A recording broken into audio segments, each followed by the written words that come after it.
அனைவருக்கும் வணக்கம். இன்றைக்கி டே 3. டே 3 இன்றைக்கி நடக்க வேண்டிய செயல் கேட்டிருப்பீங்க நீங்கள். சிவன் யார் அப்படிங்கிற விஷயத்தை பற்றி உங்களுக்கு நிறைய சொல்லியிருப்பாங்க.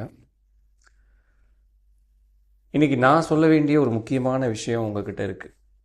அது இன்றைக்கி தான் அதுக்கான சந்தர்ப்பம் அப்படின்னு நான் நினைக்கிறேன்.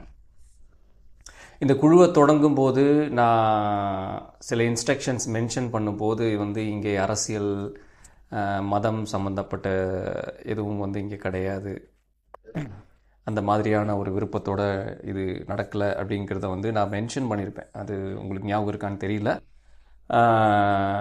ஞாபகம் இல்லைன்னா நீங்கள் அதை எடுத்து பாருங்கள். மதம், அதாவது இந்து, முஸ்லீம், கிறிஸ்டின், இந்த மாதிரி நிறைய இருக்குது. நமக்கு தெரிஞ்ச மேஜரான விஷயத்தை மட்டும் நான் சொல்கிறேன். இந்த மாதிரி மதங்கள் அப்படின்னு சொல்லிட்டு நிறைய பெயர்கள் இருக்குது. அதுவும் இல்லாமல் இங்கே ஸ்டார்டிங்லேருந்து நீங்கள் ஒரு விஷயத்தை பார்த்துட்டே இருப்பீங்க. சிவன் சிவன் சிவன் அப்படின்னு சொல்லி ஒரு பேரை பயன்படுத்திக்கிட்டே இருக்கும். உடனே எல்லாருக்கும் என்ன தோணி இருக்குன்னா, இந்து மத கடவுள் சிவன், அவர் தான் பெருசு போல், சிவன் தான் இறைவன் போல்.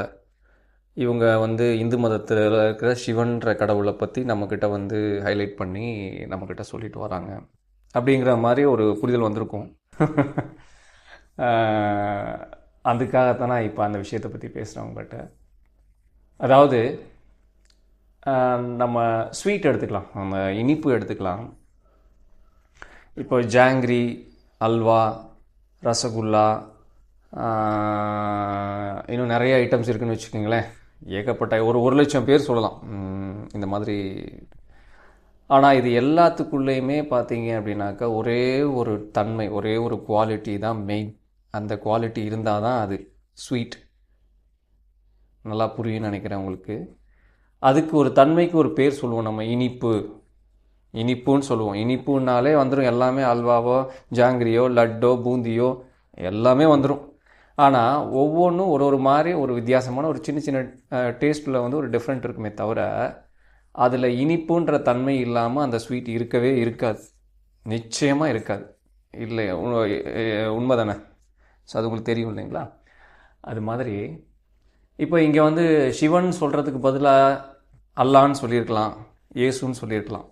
அதுதான் இந்த குழுவோடைய மிகப்பெரிய நோக்கம், மிகப்பெரிய விருப்பம். இருந்தாலும் சிவன்ற பேரை பயன்படுத்தி, ஏன்னா ரொம்ப ஃபெமிலியர். நீங்கள் சிவன் அப்படிங்கிறது எல்லாருக்குமே ஒரு ஃபெமிலியரான ஒரு விஷயம், எல்லாருக்குமே தெரிஞ்ச விஷயம், பொதுவாக தெரிஞ்ச விஷயம்.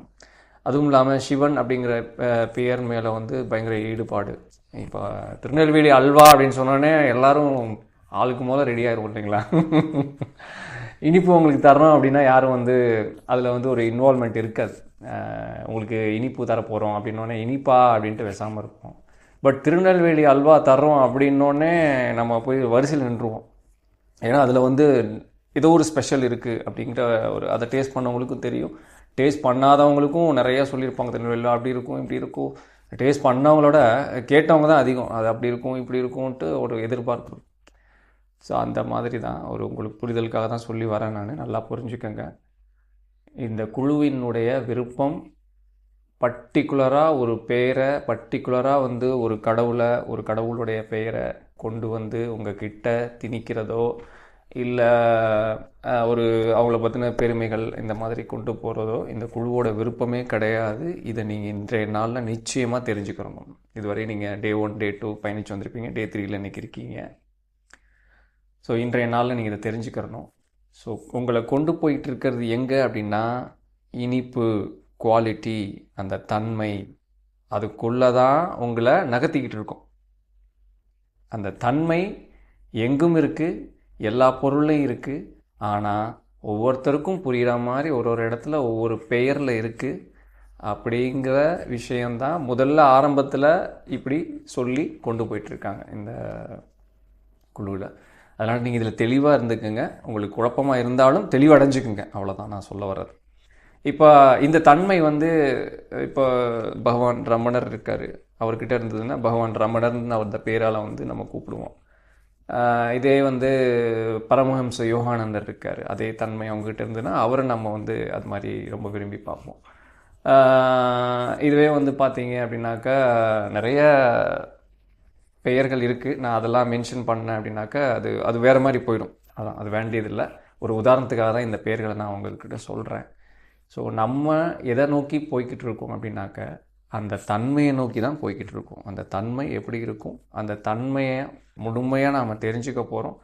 அந்த தன்மையாகவே நாம் இருந்தால் நம்ம எவ்வளோ சுபிட்சமாக, எவ்வளவு ஆனந்தமாக, எவ்வளவு நித்தியமாக, எவ்வளவு மகிழ்ச்சியாக, எவ்வளோ அமைதியாக, எவ்வளோ சாந்தியாக இந்த இந்த ஜீவாத்மா இந்த பிறப்பில் வந்து நாம் பயணிக்கலாம் அப்படிங்கிறத தெரிஞ்சுக்கிட்டு அந்த பயனை அடைகிறதுக்காக தான் இந்த குழுவில் நம்ம பயணிச்சிட்ருக்கோம். ஸோ நல்ல தெளிவாக இருந்துக்குங்க. இன்னும் நான் நிறைய விவரங்கள் அடுத்தடுத்து நம்ம வரும்போது நிறைய விஷயங்கள் பேசலாம். சரி, இன்றைக்கி டே 3ல் பார்த்தீங்க. ஸோ நிறைய விஷயம் புரிஞ்சிருக்கும். கான்செப்ட் இது தான். அந்த தன்மைகளை நீங்கள் கவனிங்க, தன்மைகளை கவனிங்க, பெயர்களை கவனிக்காதீங்க. நான் ஏன் வீடியோ கூட வந்து ஒரு மனிதரை காமிச்சிருக்கலாம், ஒரு மனிதர் பேசுகிறத காமிக்கலாம், அதுக்குள்ளே நிறைய அனிமேஷன்ஸ்லாம் பண்ணலாம். அதெல்லாம் பண்ண முடியாமல் இல்லை, பண்ணலாம், அனிமேஷன்ஸ் பண்ணலாம், நிறைய விஷயங்கள். ஆனால் உங்களுக்கு தன்மையை உணர வைக்கணும், தன்மையை புரிஞ்சுக்க வைக்கணும் அப்படின்னா தான் உங்கள் கண்ணு முன்னாடி அனாவசியமான விஷயங்களை கொண்டு வர நான் விரும்பலை. அதே மாதிரி உங்கள் காதுகளுக்கும் அனாவசியமான பெயர்கள் ஒரு சில இடங்களில் தவிர்க்க முடியாதனால கொண்டு வர வேண்டியது இருக்குது. அதுவும் உதாரணம் தான். அதை கொண்டு வர வேண்டியதற்கு கொண்டு வரோமே தவிர, பட் இந்த குழுவினோட விருப்பம், இது பயணிச்சிட்ருக்க விருப்பம் வந்து வேறு. நான் இப்போ சொன்னது நல்லா தெளிவாக புரிஞ்சிருக்கும். அதுதான் இந்த குழுவோட விருப்பம். நீங்கள் அந்த பாணியிலே நீங்கள் விஷயத்தை மட்டும் வாங்கிக்கிட்டே வாங்க, தன்மையை மட்டும் எடுத்துக்கிட்டே வாங்க. அதில் இருக்க பேர்களை விட்டுருங்க. அதில் எந்த பேர் சொல்லியிருந்தாலும் பரவாயில்ல, இவங்க சொன்னாங்க அவங்க சொன்னாங்க அந்த மாதிரி கூட இருக்கலாம். ஸோ அதில் அந்த தன்மையை நீங்கள் விட்டுட்டு பயணிங்க. ஸோ இன்றைக்கி டே 3 ரொம்ப அருமையாக இருந்துச்சு, ரொம்ப சிறப்பாக இருந்துச்சு. நாளைக்கு டே 4ல் மறுபடியும் நம்ம தொடங்கலாம், பார்க்கலாம். நன்றி.